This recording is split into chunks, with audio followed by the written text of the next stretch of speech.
Hi,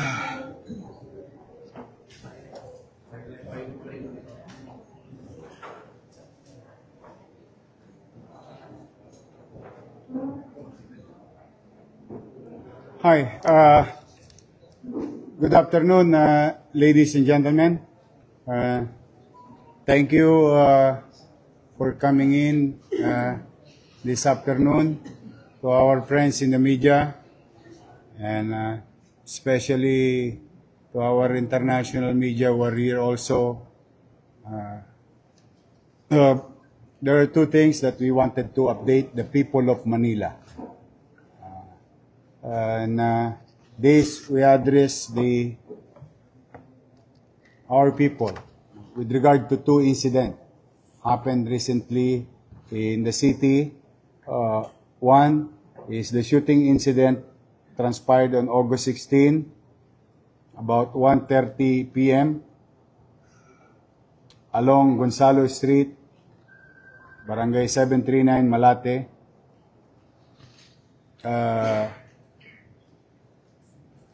Salamat sa Diyos, buhay yung mga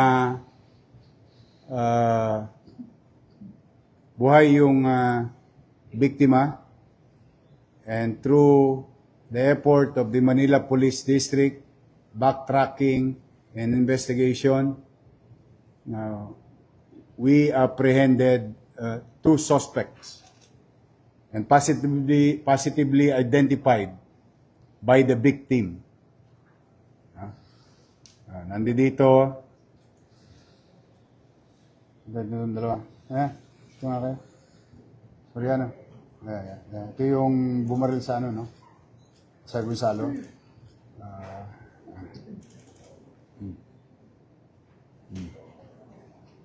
The victim is Rolando San Juan Iabad,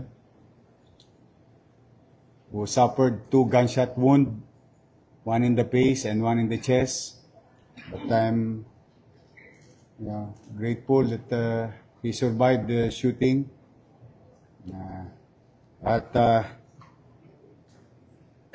After 2 days of relentless investigation and painstaking follow-up by the Manila Police District,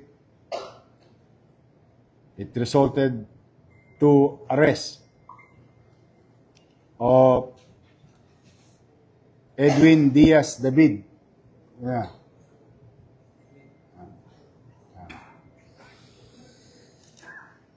And Hero Macalanda Maruleda. So we're happy to inform the public that this case is solved with the arrest and proper identification of the victim. So that's the first incident recently happened in Manila. Okay, tabi mo na yan. O yun yan. Now, the other one, as we all know,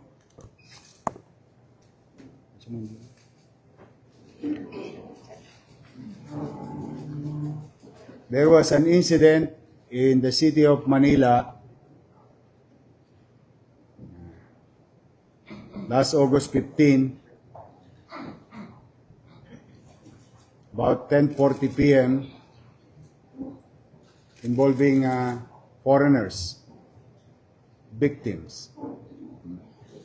2 Japanese nationals were fatally shot at the time by an identified suspect along Malbar, fronting Sheraton Hotel, Malate, Manila.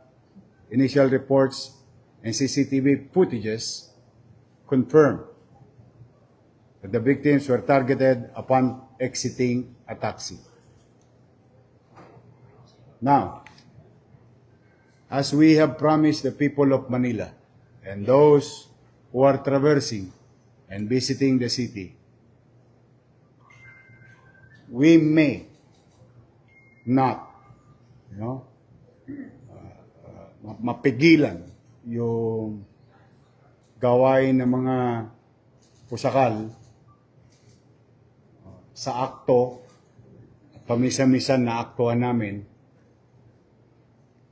but we make sure that justice will be served, and we are certain, as our commitment to the people of Manila, kapag ginawa nyo sa Maynila, hahanapin namin kayo kahit nasa kayo. Now, with that commitment, I'm happy to inform the general public and you guys here that through the effort of General Torre, our Chief PNP, the Regional Director of PNP in Region 3, and the Regional Director of the National Capital Region, and the Manila Police District effort combined, I would like to inform you, out of 3 possible initial suspect, we have apprehended 2 of the major participants in the crime. Here is Abel Manabat Inuki.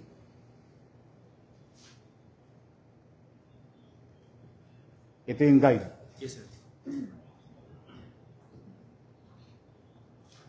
And Albert Manabat Inuki. Shooter. Yes, sir. So of 2 of at least minimum 3. At least. Because maybe later on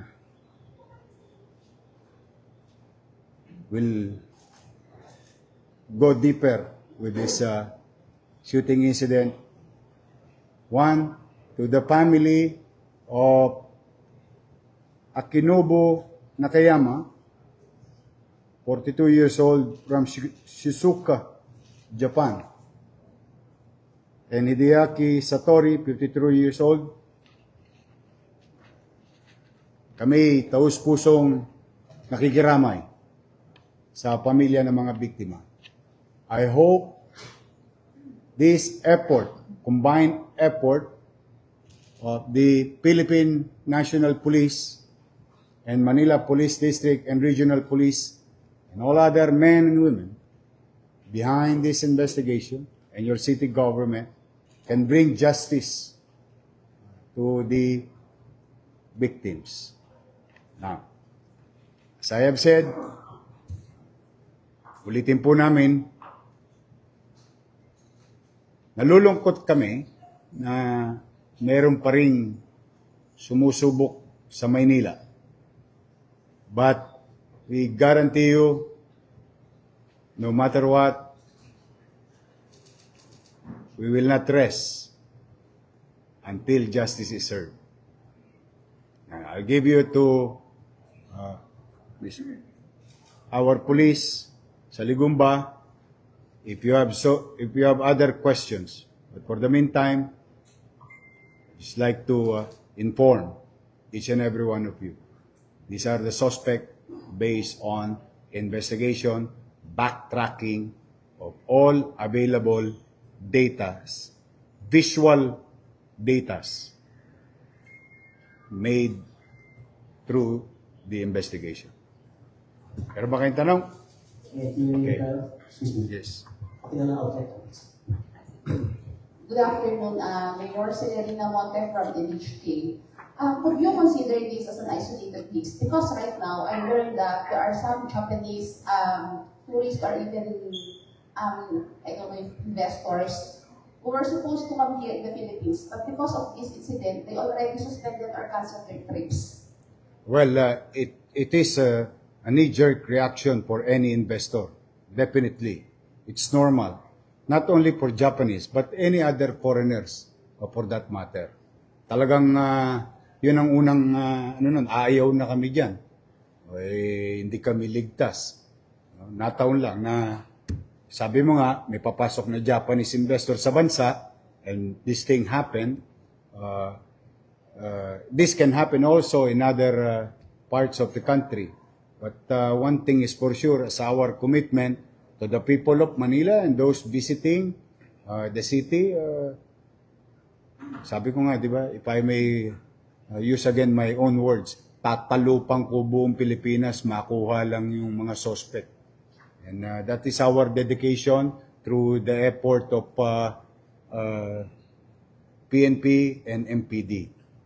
Nakakalungkot, but yes, it may be isolated incident because sa tagal-tagal na ng panahon naman walang nangyayaring ganito. But this also can happen to other countries. This may happen. But one thing is for sure, justice will be served. Yeah. How far are we from getting the third suspect?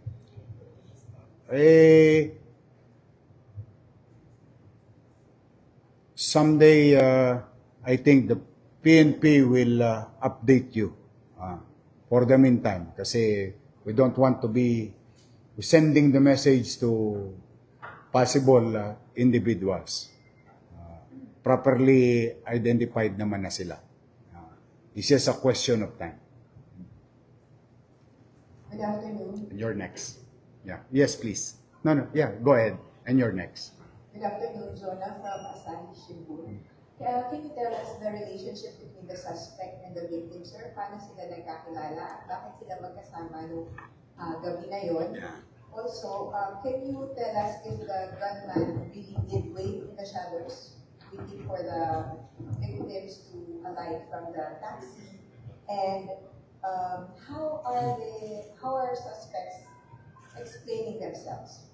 Did they say anything about their motives, about who hired them to undertake the killings? Thank you. Dito ka na. Dito ka na. No. Pull the chair.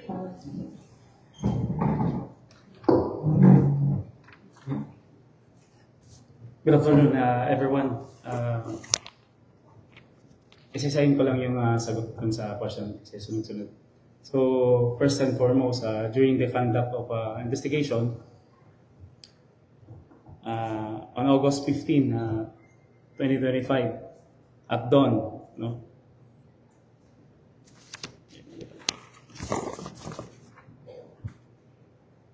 On August 15, at approximately 10:40 p.m., two Japanese nationals were fatally shot by an unidentified suspect along Malbar Street, fronting Sheraton Hotel, Malate, Manila. Initial reports and CCTV footage were confirmed that the victims were targeted upon exiting a taxi and were shot at close range.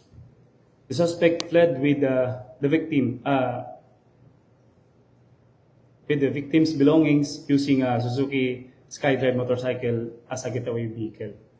So based on our backtrackings and efforts to find out the identity of the suspect as well as the identity of the victims, we come up to, we found out through the efforts of intelligence officers from MPD and our police officers in Malate, in Ermita Police Station.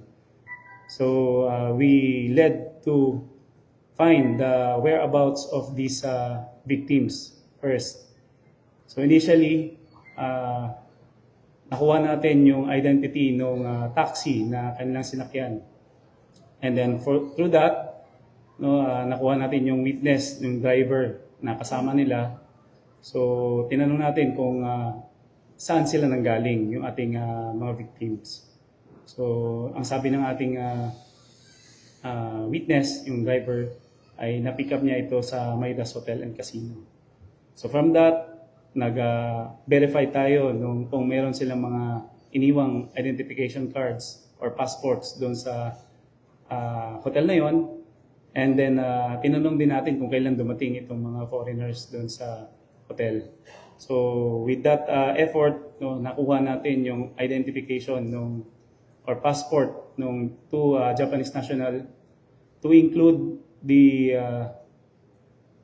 yung identity ng isang nag-guide sa kanila sa Midas Hotel and Casino.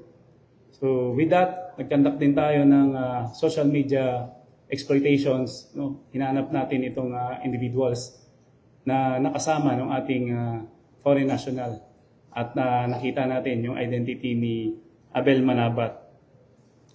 Nakita rin natin doon yung kanyang address at with that identification, nag-conduct pa tayo ng several exploitation sa social media. Conduct din tayo ng verification sa LTO, yung kanilang sinakyan, verification doon sa motorcycle na kanilang ginamit as a getaway vehicle.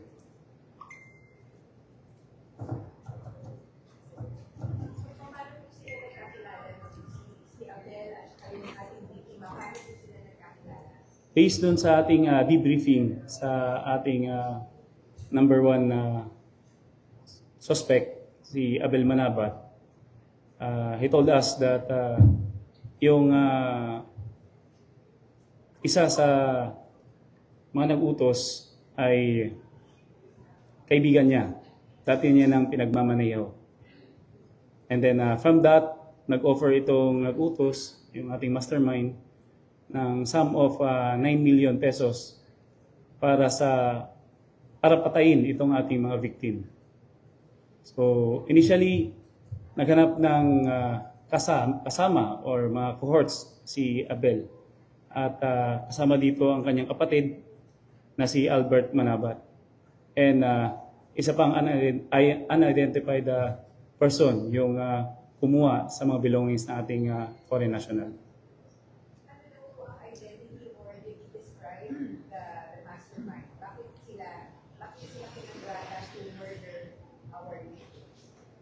Initial investigation disclosed, itong ating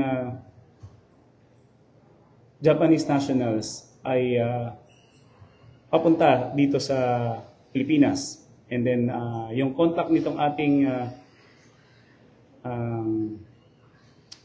suspect ay nasa Japan also. Yes, in-instruct niya na may parating dyan na 2 Japanese nationals, sunduin mo. And then you plan out for the execution of these 2 Japanese nationals. How did Abel further describe the mastermind? Was he involved? Ongoing pa po yung ating investigation dyan, sir, ma'am. Hope you understand na hindi muna natin i-disclose yung information at marami pa po tayong hinahanap na informations para sa identity nitong mastermind. Bakit si Abel yung pinili ng ating mastermind to undertake this operation? May ginawa na po ba siyang trabaho for the mastermind before at may criminal involvement po ba si Abel apart from this operation? He was described as a tour guide. Initially, ma'am, we describe him as a tour guide kasi wala pa po tayong identity sa kanya. Initial investigation natin through witnesses, ang sinasabi lang natin mga witnesses, ay mayroong isang Filipino na nagdala sa 2 Japanese national. So from that, may mga witnesses na nag-identify sa ating first suspect, and also at that moment, hinahanap din natin kung identified din ng ating mga witnesses yung suspect number 2, yung ating gunman. So, initial investigation disclosed also na before dumating yung ating foreign nationals dito sa Pilipinas, nagkakandak na ng casing surveillance itong grupo nila. At hinahanap na nila yung mga spot na pwede nilang gawin yung assassination doon sa 2 Japanese national. So, based on CCTVs na nag-gather natin, forward tracking and back tracking, nakikita natin sila sa area ng Malate, Ermita, and going to Taft. Paikot-ikot naglalakad at tinitingnan nila yung mga CCTV, pwede silang mahagip. Yes, ma'am. Yes, you were... Yes, please. Joanna Bayaran po from GG Press. Sir, mga follow-up questions lang po. What are the victims doing in Manila and when did they arrive in the Philippines? They arrived at on August 15, 2025 around initially. So sa ating pagtatanong dito sa ating suspect, 14 dumating na sila dito noong August. So nagstay sila sa Okada. Siguro naglaro sila doon ng casino. Kasi basically yung information na nakuha natin, lagi ito naglalaro ng casino. So every month or every 2 months, pupunta sila dito sa Pilipinas para maglaro lang ng casino. So they're regular visitors? Yes, regular visitors sila.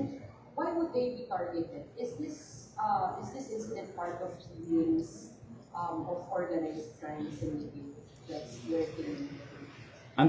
Ongoing pa po yung ating investigations, gagandak pa tayo, gagather pa tayo ng mga informations and evidences kung bakit or involved ba sila sa organized crime or hindi.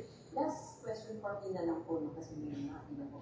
9 million each 9 million for the group. For the group. Yes. So, yung dalawang Pesos. Dalawang hit na po. Yes, Yung ma'am. dalawang Yes, ma'am. hits. Yes, ma'am. Good afternoon. I'm Ellen Cruz of Tokyo Shimbun.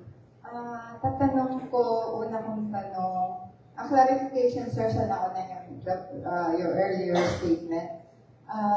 So, the suspect is a Japanese in Japan who contracted someone here to facilitate the killing. Is that right? We are still having further investigation dito sa incident na ito. So, parang ganun, sir, na the mastermind is not really in the Philippines, tama ba? Nag-iimbestiga po ito, ma'am. I will not divulge first yung mga details ng ating mastermind. Sir, my second question is that are the families of the 2 victims already here in Manila? Most probably, ma'am, nandito na kasi nakapag-claim na tayo ng death certificate. At nakapag-coordinate naman po tayo sa Japanese Embassy regarding this matter. Pero hindi pa po sila pumunta sa NTD. Wala pa po, ma'am. Thank you.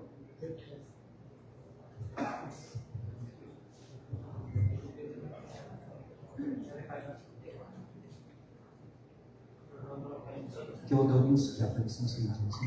So yung 9 million, bakit kaya 9 million, hindi 10? And para saan? Insurance money? Or may utang? May... Ito ay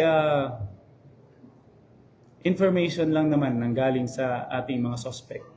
So, hindi natin na itanong kung bakit 9 million. Pero siguro, yun lang afford ng ating mastermind. For the execution of the plan.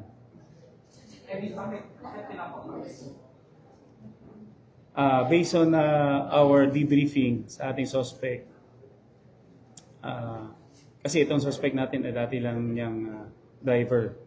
So, sabi niya, yes. No, ma'am. Here, in the Philippines. Yes, ma'am. Yeah, ma'am. So, lagi niyang hinahire ito as driver. And then, he stated na mayroong problema sa kanila. Siguro may onsehan sa grupo nila. So, yes, ma'am. Sir, yes. We're also still investigating on this matter. Sir, sorry. So, clarify ko lang for the record. Yung, Robina Siga from Daily Manila Shimbun from Japanese newspaper. So, yung motive, sir, na-establish natin. Isa sa mga motive natin dito, yung onsehan sa grupo. Anong klaseng onsehan, sir? Not necessarily, hindi pa natin na-disclose kung ano yon. But basically, yun lang naman ang naibigay na information ng ating mga suspect. Related po ba sa gambling? Wala akong idea. No idea. Sir, follow-up question lang, sir. Yung tungkol po doon sa proceedings kanina, yung proceedings, tapos nakapay sa prosecutor, can you give us updates, sir? Can you share what is the exact case that was filed? Tama ba, sir? Double murder and theft? Yes, also. Yes, ma'am. Double murder, sorry. Murder case, ma'am, for the both of them. And theft. Yes, ma'am. Hi sir, Peter Ramos po from Uniwari Sumawar. Sir, yung tungkol po sa mga suspects, can you give us po information kung anong background nila, business naman na sila, ano po yung trabaho po nila sa kanila? Yung ating suspect, ma'am, is not from Japan. Andito po sila sa Pilipinas. So, based on our Yung background, victim, sir. victim po, victim. Initial investigation natin, ma'am, they were just, wala pa tayong initial na nakukuha. Pero based dito sa statement ng ating suspect, isa itong system engineer, yung isa. Yung isa ay wala siyang particular job. Yung si Hideki Satori. Yes ma'am, Hideki Satori of 53 years old from Fukuoka, Japan. Okay, last question. No. Nauna yung babae. Pakisuyo mo lang. Ana Cerezo po, Tokyo Broadcasting.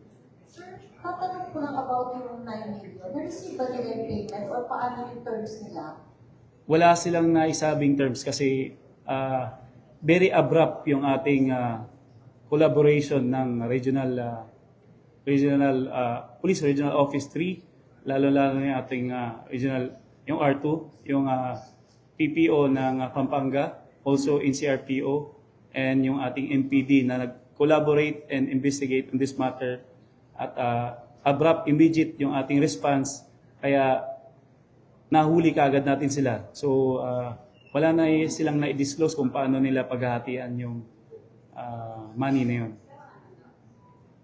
Ang initial investigation, initial debriefing natin sila, they said na ang natanggap lang nila yung unang pabayad lang. 10,000. Yes. Sir, yung isang victim, meron siyang tattoo sa likod niya. Yes, ma'am. The relation ba po sa JP Bravo na grupo? Ongoing pa po, ma'am, yung ating investigation dyan.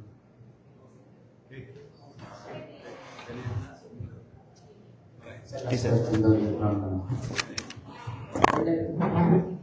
Okay.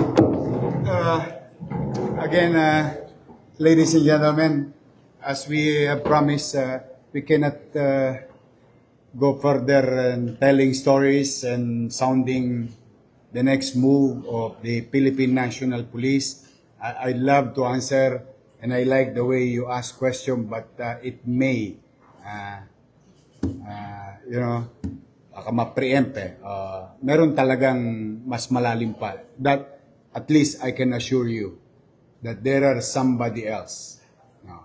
Kaya lamang talaga't pagpapasensyahan nyo na limitado lang yung pwede naming ibigay muna because the embassy, the PNP, the SOJ, the DOJ, the MPD is really looking into this and your city government.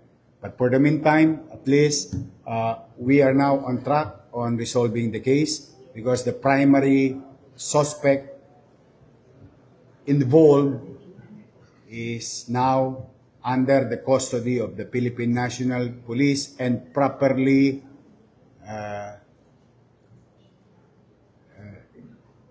submitted to the prosecution office. So, magpa-follow up to.